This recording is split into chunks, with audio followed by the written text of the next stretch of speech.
Welcome to Mental Health Mondays. We are so happy and excited that you're here with us and for the program. Today, the topic is something that I know will resonate with some, and I think just getting information will be just so encouraging and helpful to many. So welcome, Dr. White.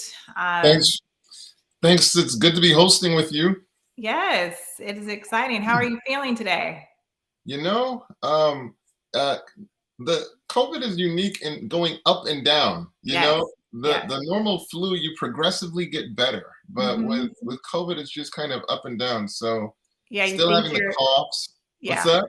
Yeah, you think when you think you're over it, it'll remind you that, yeah, not all, it's not completely gone. And then You're you're not out right, of the it woods yet. lingers.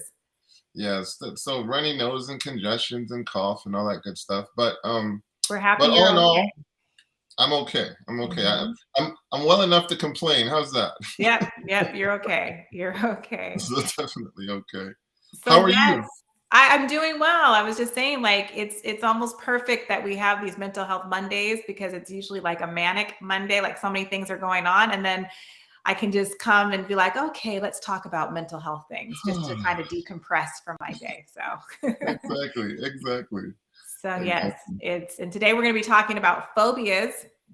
I think it's a great topic to segue because we've been talking about anxiety the last 2 weeks, and it's not too far from anxiety. It's in the family, I like to say. It's in the family of anxiety. I want to thank you all for being with us.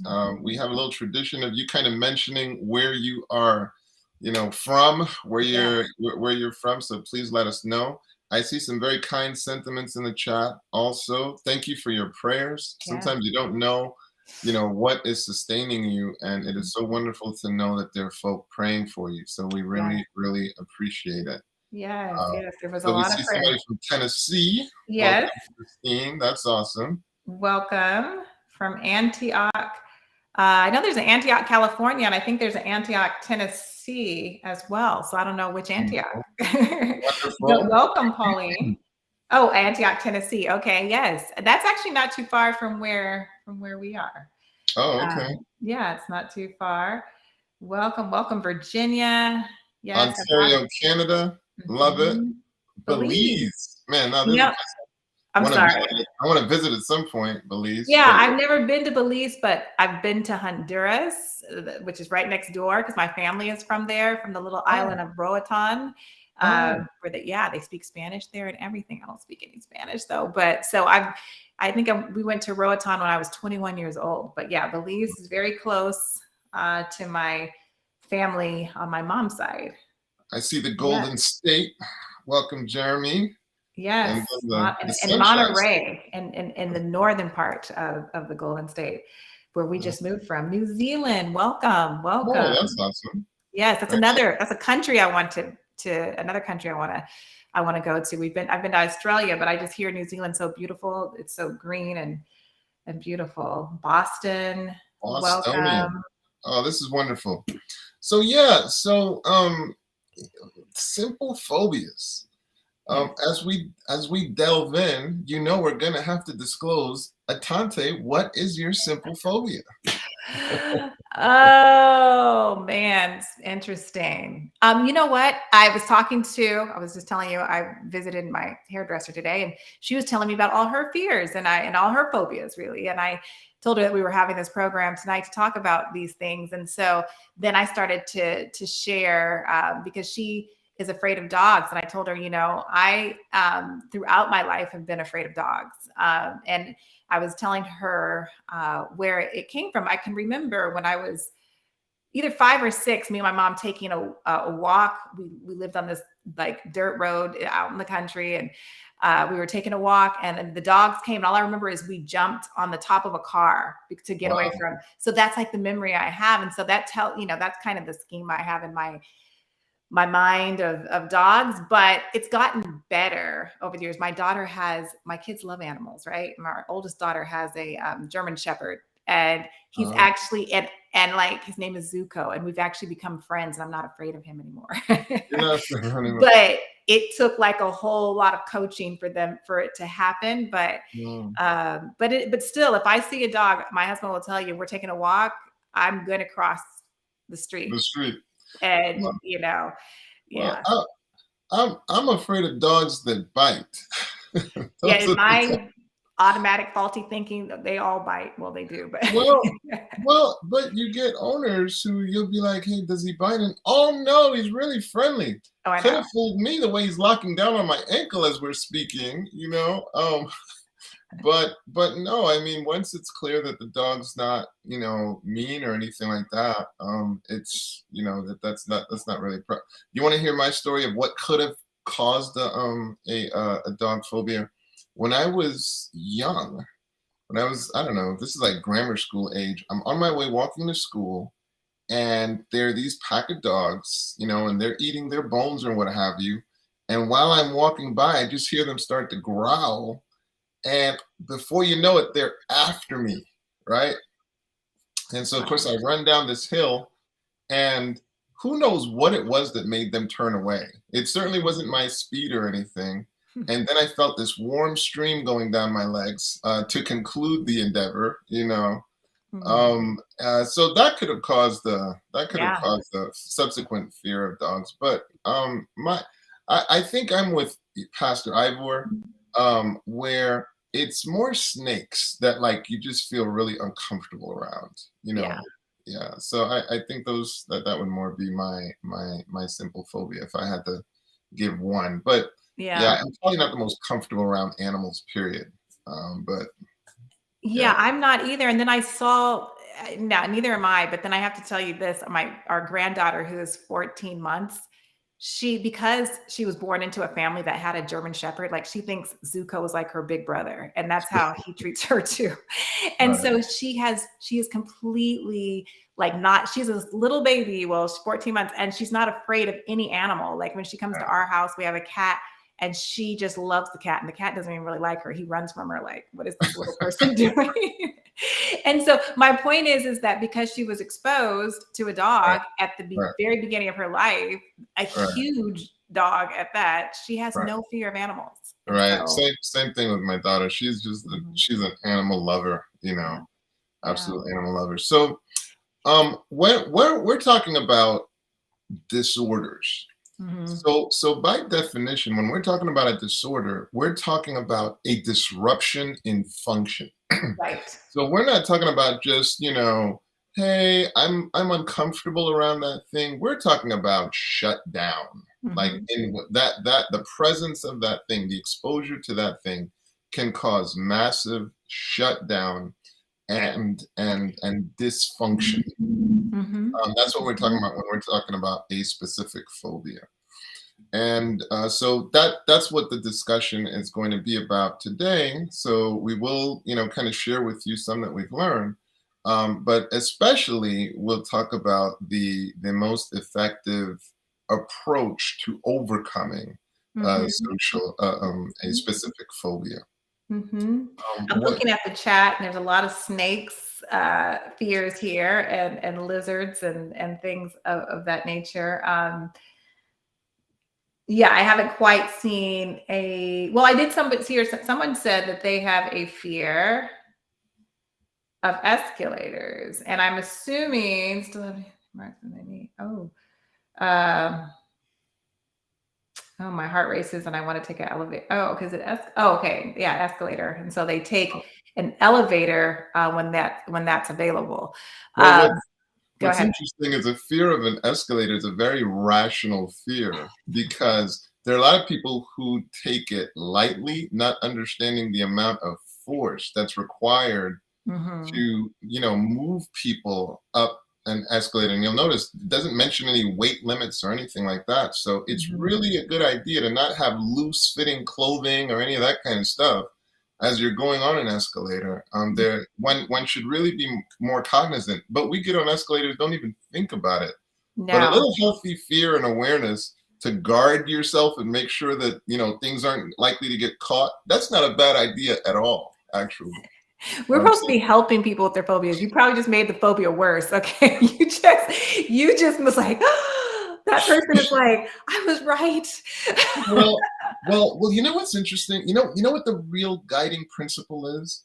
Mhm, It's managing the energy effectively. Okay. mhm, So fear is going to conjure energy. Now the question is, will the energy be conjured towards being productive mhm. or destructive? Right. So the goal is let's push the energy to say, okay, well, let me pick up my loose fitting things and make sure there's Mhm. no problem. And Right. now the energy is being used productively, and then enjoy yourself, Mhm, because you're using the energy in a productive way. But mhm. no, the goal is definitely not to give you phobias. So I think take everybody that's watching is gonna think when they get on an escalator, especially, at the airport or something like, "What am I wearing? Can this cause a problem?" it might save a Um, life.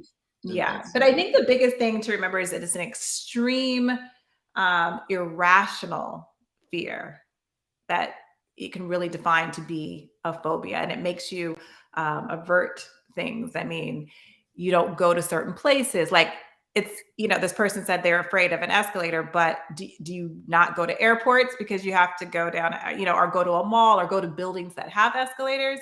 So I would say, well, what would you say? Would you say is that a true phobia if you're not averting things, but you're still willing to do it. So this is where it's like things can occur on a spectrum. So the more debilitating, the more something is impairing your function, Mhm, that's the more it's towards that disorder, mhm, point.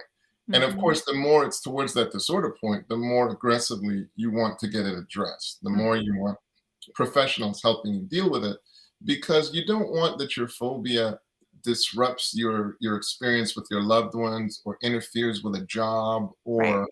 or basically disrupts your life Mhm, needlessly. mhm, Needlessly. mhm. Like, You don't. I'm afraid of dogs, but that wasn't going to keep me from going to my daughter's house. She just had to introduce me to the dog in the proper way. And, Okay. and I didn't want the dog jumping upon me at first, all those types of things. But there are times when phobias, that's when it is a phobia, when you're not willing to go to someone's home, a loved one that you want to be with. And so it keeps you, it makes you stay in your home or not go to that place. You might be isolated, or here you don't enjoy. Imagine not being able to enjoy your grandkid. Right. Imagine, not being able to enjoy your daughter's home. Right. So, but I think it's beautiful how love helped you to conquer that. You Mhm. know, like, Mhm. and it's a powerful thing. It's all like you heard that biblical phrase, "Perfect love casts out fear." Right. Perfect love casts out fear. So that we're kind of straddling over into solutions, but Mhm. if you can identify a thing that you love, it can help you overcome that. Mhm. However uncomfortable I might be with a snake, if it's endangering my family, so much for the fear, so much for Mhm. that. I'm going to do what I need to address the issue. So we love definitions that help, that will be available to you, and so we try to make them as simple as possible. But um, in- degree of impairment, how much is this disrupting your life? How much is it interfering with your normal ability to function? Those are the things that you want to pay attention to determine, hey, do I have this severe phobia? So Mhm. we've seen people lift snakes, we've seen people lift mice, we've seen people lift escalators, we've heard flying. Now with flying, you can see now that's one that can be incredibly disruptive, Yes. because at some point most of us are called upon to fly. Mhm. And so of course that can absolutely be a challenge.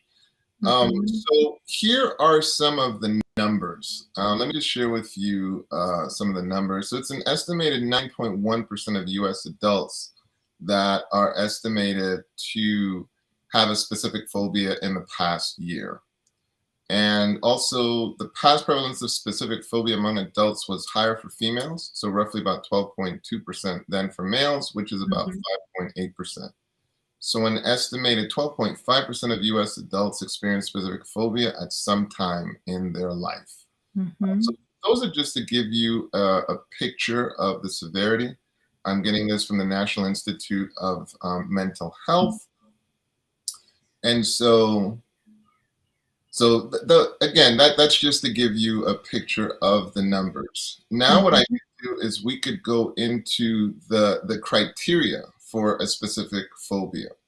Mhm. And so, what that talks about is a marked fear or anxiety about a specific object or situation. What we didn't see listed was heights. So a lot of Mhm. people are afraid of heights. We mentioned animals. Mhm. Some people are afraid of injections. Right. And for some, it's seeing blood. I can't tell you how many people say I can't do medicine because I'm afraid to see blood. That's And me. uh, you can't stand the sight of blood, huh? Mm-mm. I should What? have said that one first. Yeah, I don't do well with that. So you I start probably getting would be mad. in the medical field and not mental health if I could do blood. And I get it, and I have to tell you, and this will go into um, some of the maybe where some of this originates, but my parents are the same way. Yeah, so I was raised by two people who have that same fear or phobia. I think our daughter, she looked at all our fears and she just ran headfirst into those are the things she loves. Yeah. So she went opposite. Yeah, I total did. opposite.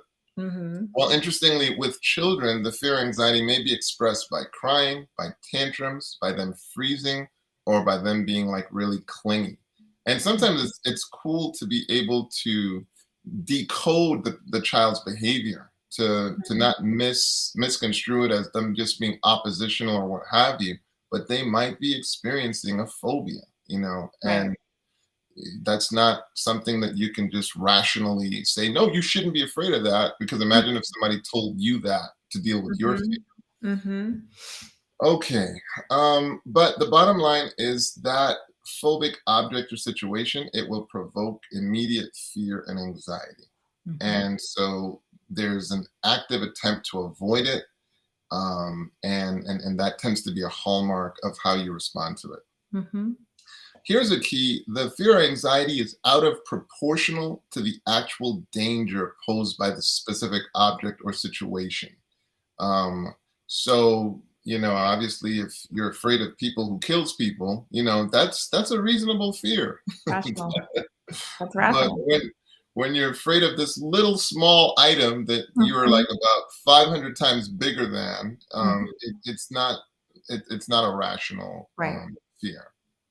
So, was there something you were going to say, sis? No, I was just thinking about, well, I don't want to interrupt your thing. I kind of automatically went into how I treat phobias when people walk in to my office with it. But just thinking of, I use a lot of cognitive behavioral therapy because it starts in your thoughts. The way how you are thinking, and that's how I actually got better with my dog phobia. Is I really realized, okay, my original or my automatic thought, I should say, is this dog is going to hurt me. And that's typically not the case. This My daughter's German Shepherd is probably the sweetest, nicest. He's a big dog, but he's so sweet and kind.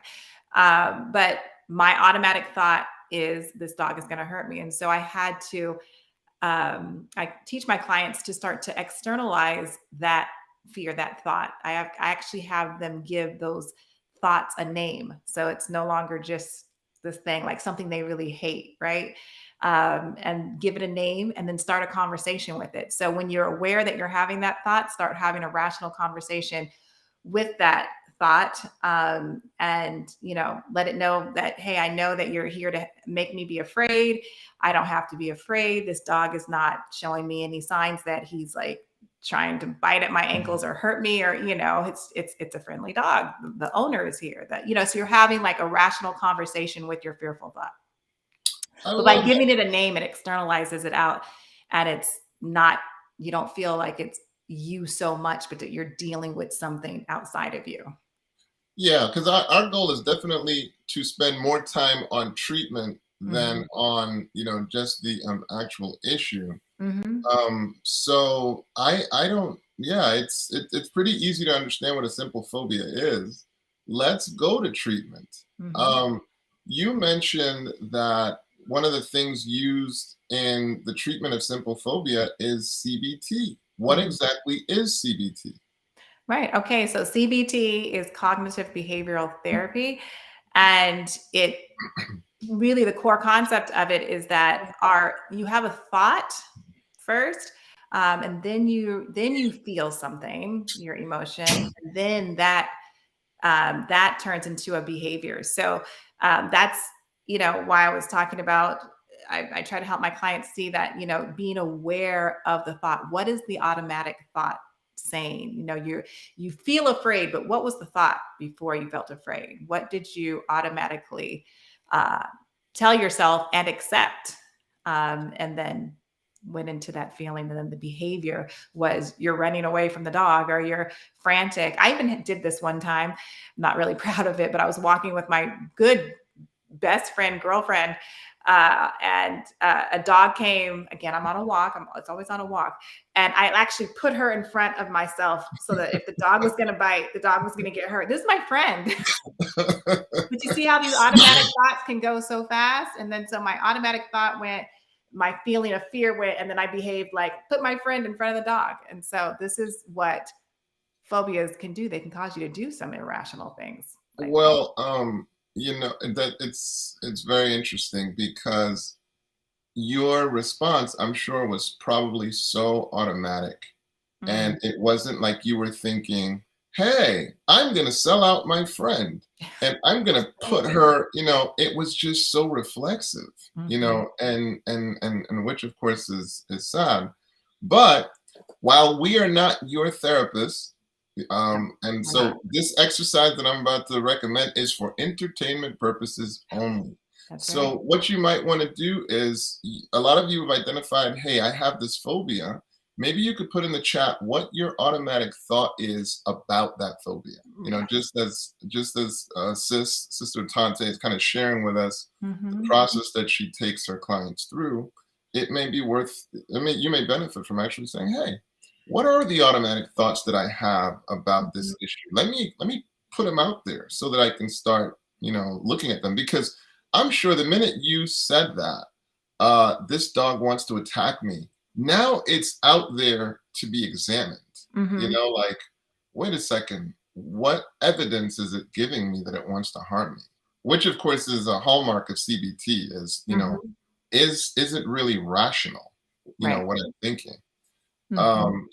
So first you put the thought out there, you start challenging it. What's your next step, sis? So it's just so you challenge it, you start to have a conversation with the thought, and then um, you destroy the thought. So I have had clients, and I, we, in a process that we work through 'em how they choose how they want to destroy the thought.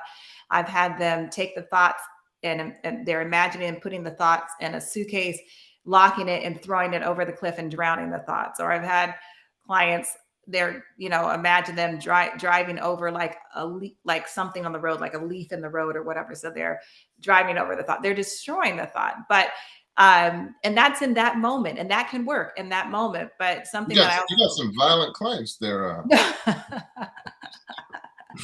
they Um, come up with it. I'm like, you can do whatever to the thought, but not yourself or to anybody else. No harm to anyone or yourself. But something that I talk to my clients about is like these, you can deal with the thought in that moment and you can destroy the thought in that moment. But the thought has supernatural powers. And I kind of imagine, like, I don't know if you ever watched any of those cartoons when you thought, I think it's the Roadrunner, right? He always got destroyed, but he came back. I might be talking about the wrong cartoon, but it had supernatural powers to come back. So the thought's going to come back, and then you repeat that same process. Because people are like, how many times do I do this in a day? Well, how many times do you have these thoughts? This is how much, that's how many times in a day that you do it. all right. Well, we got some great participation in the Okay. chat. And so let's see. We got some questions, but first let me do those people who did their automatic thoughts. Yeah, I He's missed gonna it. jump on me, the lizard. Okay, very good. Let's see, what else? What other automatic thoughts? It can get on me. So Joy said maybe that I would get stuck on the bridge or my car would break down on the bridge and I would get an accident. I don't really know for sure. Very good. Okay. At least Okay. she tried. If I Mhm. go up there, I will die. Okay. So maybe that's for like a high. So thank you for that, Grace. Mhm. And then there were some questions that popped up. So one person asked, why is DBT not practiced, taught as much anymore? It was very helpful for me when I had an eating disorder. So DB Oh, I'm sorry. I was gonna say DBT is taught still. I mean, yeah, so yeah. DBT is taught and I would say practice. I believe part of so just so you know, DBT stands for dialectical behavioral therapy. Mhm. It was pioneered by a woman by the name of, you remember her name? Um, I should, uh, because I was in school more recently than you were. I'm not remembering her name right now. it's on the tip of my tongue. I could always Google it, but It's on the tip. Marshall Linehan. Marshall Linehan. okay, yes, I yes. believe in the name, Marshall Mhm, Linehan. And so she pioneered it. It was developed for the most challenging mental health patients. Like these are people who had high risk for self-harm, mhm, eating disorder, just think about the most challenging patients. And so she pioneered this process for dealing with those patients. So it was effective. And keep in mind, when she develops this, it's in an academic setting. So right. in an academic setting, the world is kind of your oyster. You can develop all these tools and all this. Well, so for example, well, the therapist should be part of a support group, and there are these cards, and there are these, but it just robust, great in an academic setting. But when Mhm, it's time to put that in a setting that's insurance driven and where it's like you have to make this viable, sometimes there were now adaptations that had to take place mhm. that can make it more difficult or even as popular per se.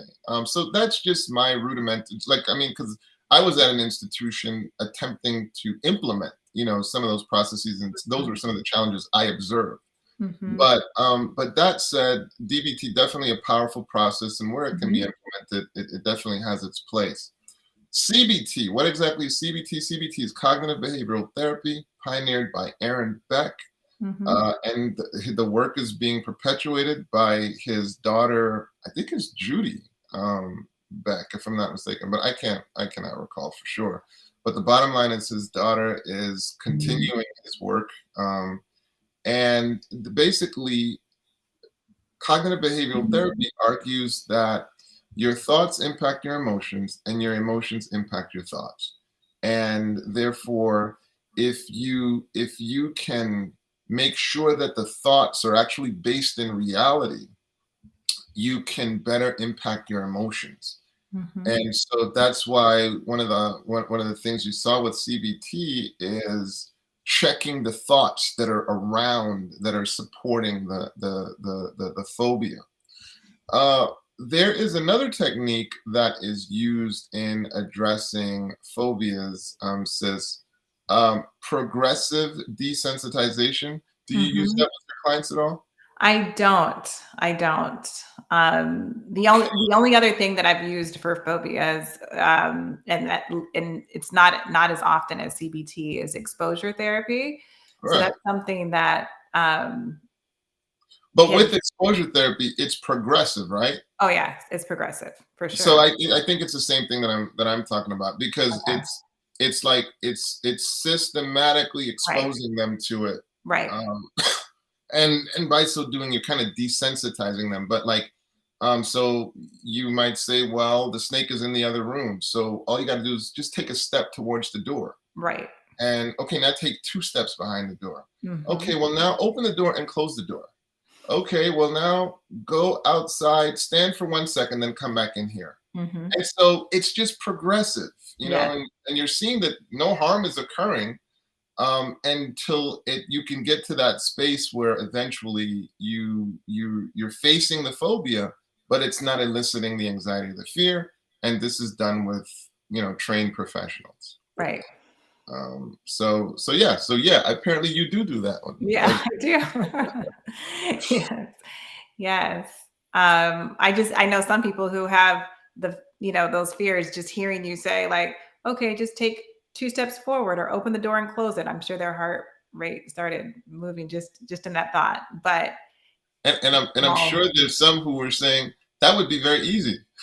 if that's not their phobia. If that's not their phobia. Um, yeah, we had that one question. We've definitely had people say like, what are some of their thoughts? When that what that automatic thought is. I think somebody said like, if I go up there, I'm gonna die. Hmm. And so just once you say, the word die, right? It's like, then that sets off the emotion of, I mean, anytime you say die in any situation, that's going to set off some negative feelings. And then your behavior is going to act off of that feeling that you're having. That fear is so great because you said the word die in your head. If I go up there, I'm going to die. And so that would be your first that you're going to start having a conversation with that thought because you're aware of it now. You just told yourself you're going to die. Well, of course you're going to be afraid if you think you're going to die. But if you say that word die to yourself, and so reframing that and having a conversation with that thought is where the beginning of changing that automatic thought process begins at that moment. But that's where you start. And that's not easy. Like I can just say that, but just to make that change with that automatic thought is not easy. But that's where it begins. That's the beginning. Right. And there are areas of mental health that don't as much lend themselves to a spiritual overview, but then there are those that do. And you could see that it can be really helpful to feel like, God's got me, you know, I'm in his purpose. I remember I had a friend who asked me, I've got this fear of flying, and what technique, would you give me? And again, it's working with mice, and I was sharing with him, friend, one of the interesting things I've observed is when it's your time to go, there's nothing you can do about it. And Mhm. it doesn't matter where you are, it's your time to go. And the other truth is, presuming you're observing the typical laws, you're not jumping off buildings or anything like that. But like when it's not your time to go, it's not your time to go. Right. And so you can be at peace. If it's not your time to go, enjoy the flight. Enjoy the flight. Mhm. And so what do you think, sis? Are some of these spiritual themes that God's got me and I'm in Mhm. God's, hands, are these safe places to derive some peace? Of course. Of course. That's part of the conversation that you have with these automatic thoughts, right? Like when you feeling that fear, or are aware of that thought, just reminding that thought that, Jesus has me, God is in control. If it's time for me to go, well, then that would have been up to God. But, I can trust in him that I don't have to be afraid of this thing. I don't have to, um, you know, and run away from this thing or, avert these situations so I don't have run into that thing because God has me. So Very that, good.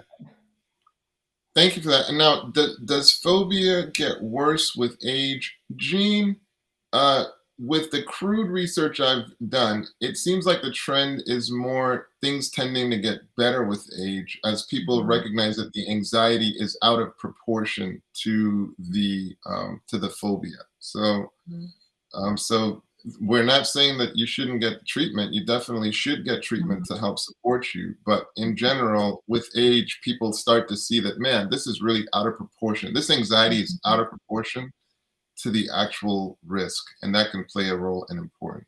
mhm, mhm. Yes. Um, just looking at some of these questions and comments.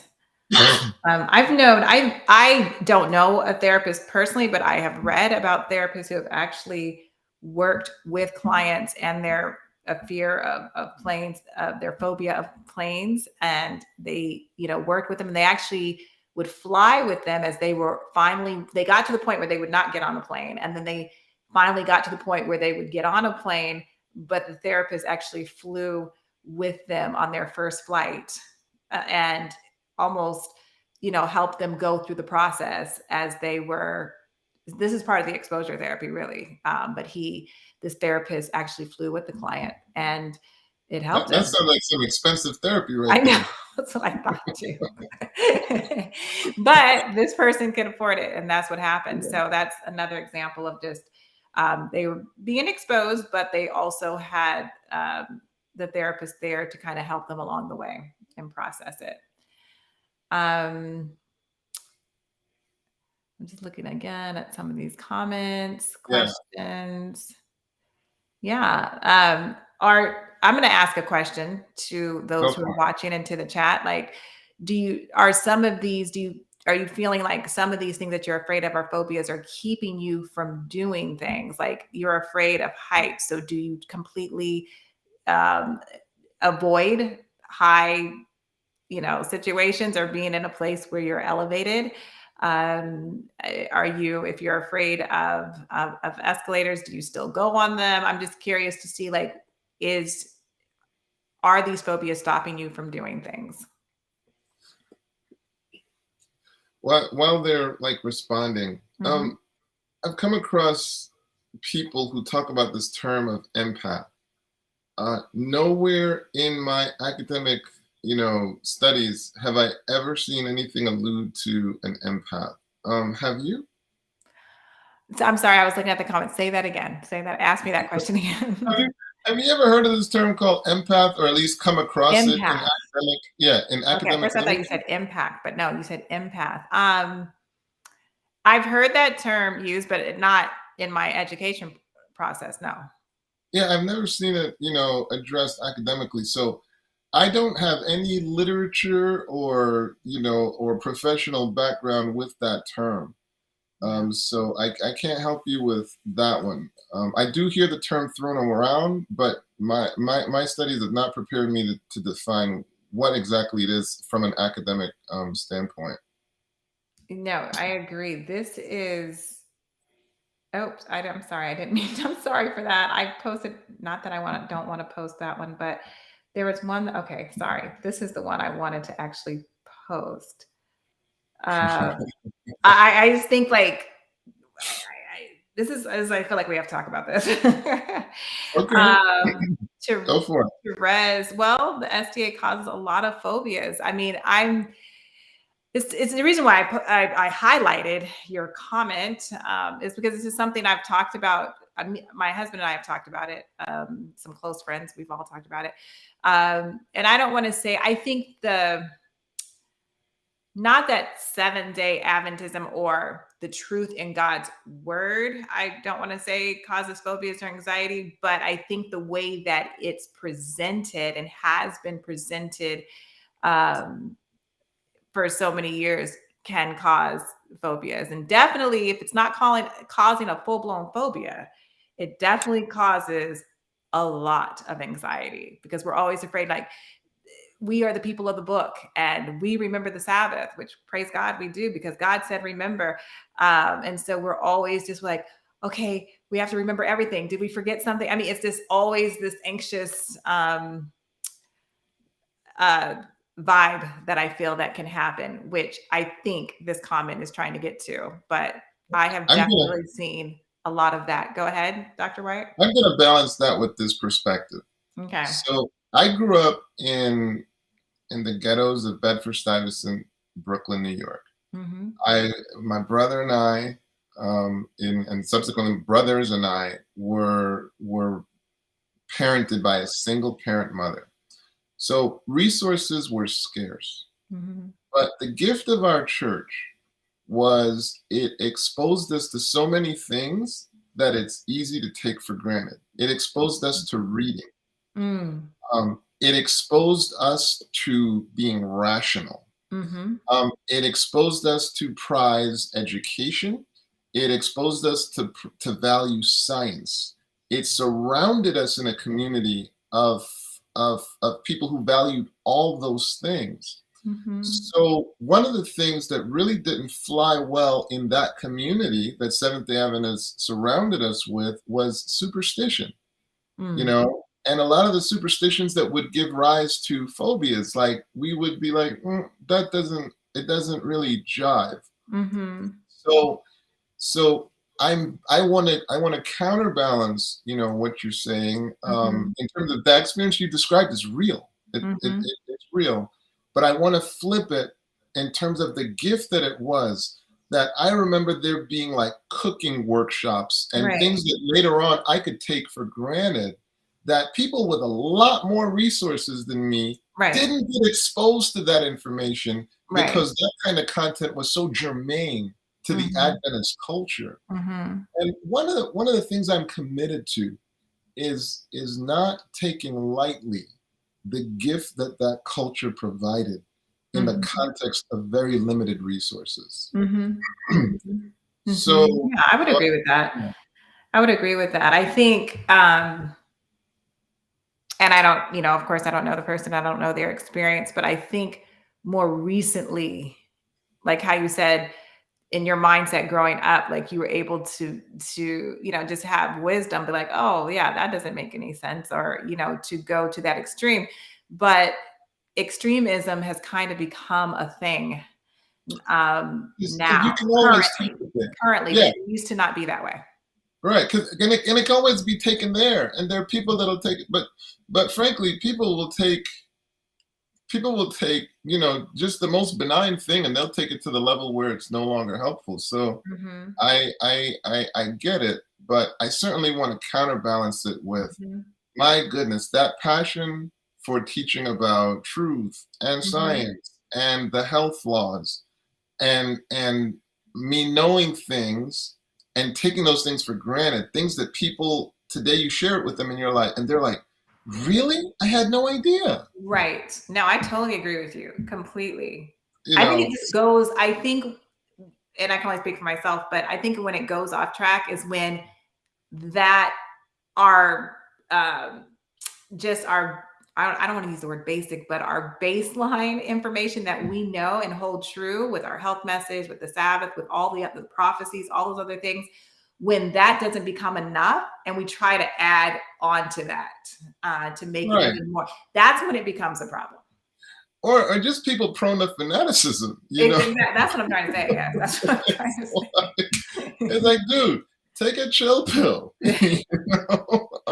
Because our basic, and I know we're kind of, I don't know if we're going off from phobias, I don't know, but our basic knowledge of what we know as Adventists, our basic is so much deeper and of an understanding than what the world knows. Our health message is so much more than what just the average person understands out there in the world.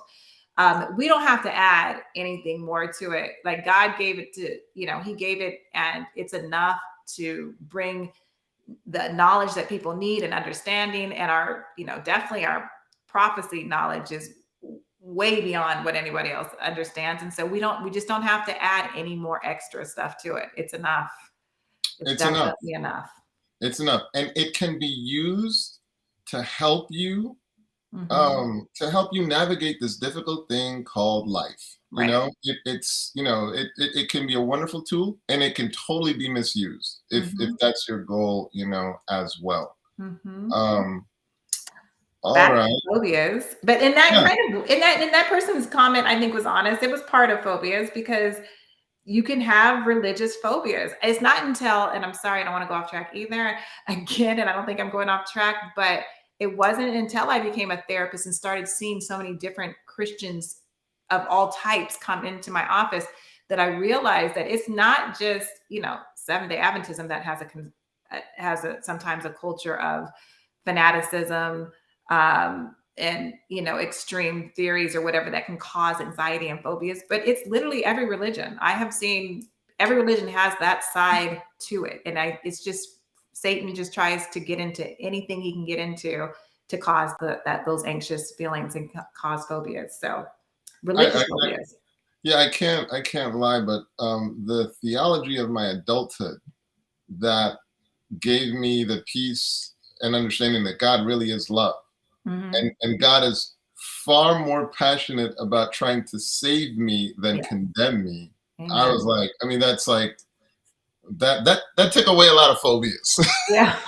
That's That's right. But because I think that might have been real, like that feeling that, oh my goodness, he's out to get you. He's out to get Mhm. you. Yeah. And the And he's not. shift that Yeah. look, do you love your daughter? Do Right. you love your, like, you do a poor job loving your daughter compared to God. What steps Mhm. are you ready to go through to save her? That's How right. do you think God feels about you? Mm. How do you think Mhm. God feels? What steps is he ready to go through? And then as you reflect in your life and realize how undeserving you are of his love and how generous he still is with it, it's taken away a lot of the phobias. So definitely Mhm. appreciate the sentiment. Mhm. Um, let's see. I was terrified of the cross. I mean, terrified. Hmm. Uh, it'd be interesting if she unpacked that a little bit more, Mhm. Mhm. because the cross is definitely a very powerful experience. What Mhm. part of the cross terrified you, Gigi? Mhm. And God Himself made Himself known after I hit rock bottom. That's wonderful, Michelle. Michelle, it's so. Thank you so much for being such a staunch supporter of Mhm. Living Manna. We see you show up a lot. Yes. You Gigi too. and Gigi as well. These are the kind of Mhm. folk we're gonna have to bring on the program. Yeah, we do. We do. Um, Um, so absolutely. Well, we thank you guys so much for your support. So, I mean, as we're wrapping up, we mhm. hope it's clear to you that you don't have to die with that fear. Mhm. And it's our hope that you saw that there are some processes to give you power over that fear. Mhm. Sister Tante mentioned, first of all, putting it out there, what it is you're thinking about that fear, Mhm. and you becoming aware of it so you can then start examining it Mhm. and dismantling it. Mhm. Like you can Yes. start thinking about why is that a silly idea? Mhm. Why is it that doesn't really make any sense? Or what is the evidence to support it? What are the markers? Let me do a little YouTube and see what are the signs that a dog is about to bite you. Right. And then what are the signs that a dog wants to lick you rather Mhm. than bite you? You know? Mhm. And Mhm. so what are friendly signs versus what are harmful signs? Because there are those. So you do not want to go charging at a dog when in fact it's showing the signs that it wants to harm you. Right. Right. Right.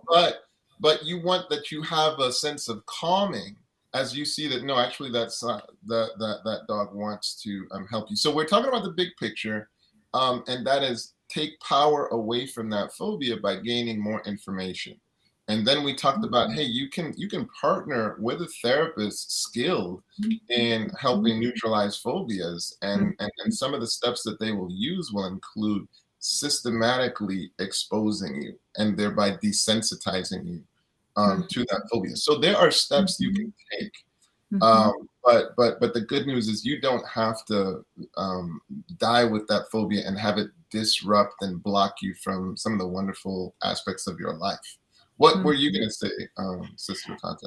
Well, you kind of wrapped it up nicely. I mean, just highlighting some of the solutions to, how to begin to deal with some of these phobias. I just wanted to encourage those out there who they have these phobias, and it's actually causing them. It's causing them not to go certain places. It's affecting and impacting their relationships.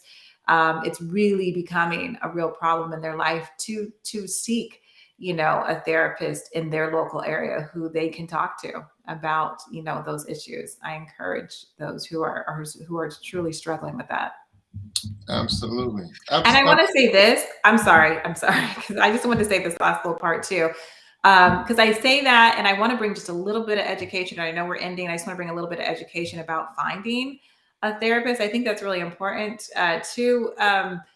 Of course, I mean, I'm sure a lot of people know about psychology today. You can go through like just loads of people in your area and therapists, and you can read all about them and all those types of things. And maybe some, you have a little fear about going to a therapist because you feel like I can't afford it.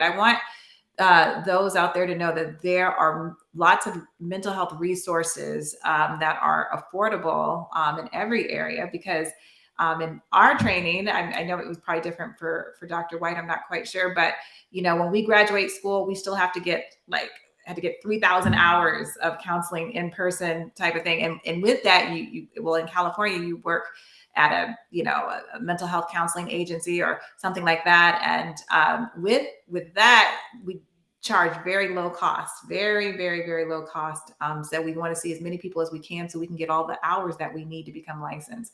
So I'm saying that to say you can find affordable therapy. There's even therapy through the county as well. I mean, there's so many different things. There's so many different resources. And maybe Dr. White would want to touch on that just a little bit, just so Right. you don't have fear that I can't get a therapist because I can't afford it. Actually, Right. you can, but you just have to find those therapists out there that you can afford. Well, I always argue that if there's anything you should invest in, it's in your mental health. Of That's course. probably your most important thing. If you'll invest in your car or a company or whatever, don't hesitate to invest in your mental health. So Mhm. the beauty of paying cash and being ready to pay cash with your mental health is it just opens up the gambit, and it can really make it easier to find somebody with the skill you need. The other thing is, of course, there's insurance. So with Mhm. insurance, say you're contacting your insurance and seeing who's on the panel and working that angle. Sometimes that can take a long time. That's the only reason why I'm like, if you'll pay cash, sometimes that can be helpful. Mhm. Yeah. We also mentioned county resources. Some of the best practitioners that I trained worked at the county, Mhm. subsequently taken up positions in the county. So I know there can be very quality practitioners in the county settings. So you can be getting first rate care in the county, and some practitioners that train me are so from you can get some phenomenal care Mhm. in a county Yeah. setting. So please don't sleep on that. No. And then of course there's the host of you mentioned psychology today that can Mhm. provide a resource of different therapists that you can reach out to. So there's just a range of ways to get the support that you need, but especially as it relates to your mental health, do not shortchange yourself. Do not That's shortchange right. yourself. Amen. Amen. So that is a big one. Yes. Um, it is. We are at our time, a little bit under our time, but Yeah. I know that's important because Dr. White still has patients to see. So we want, no, that's okay. We're at our time. We went to our Yeah. time. And I feel like we covered the topic well enough to give the education that you need to have you seek more help if you're needing that. Oh yeah. Um, And somebody mentioned virtual patients. Like, so that virtual factor opens up a lot of doors yeah, because you don't have to be locked in regionally anymore. no. If you're in a big state like California, Oh now yeah. you could be seeing somebody from up north, Right. and so that opens up a lot of doors as well. Sorry about that, Mhm. No, no, Stacey. no, no, that's absolutely right. Telehealth. That's one thing COVID did for therapists. I have therapist friends who had an office, and we, of course, everybody was forced to go to telehealth. And then after they came out, they were just like, you know what, we're going to stick with telehealth because it's just as effective, and a lot of therapists actually enjoyed that. But yeah, you can see people in person, or telehealth is definitely, if you're in that same state, is definitely an option. But we just want to thank everyone for joining. We are just so happy. This was our third one, and Mental Health Mondays is becoming a thing for sure. It is part of Living Manna Church. This is our Monday nights.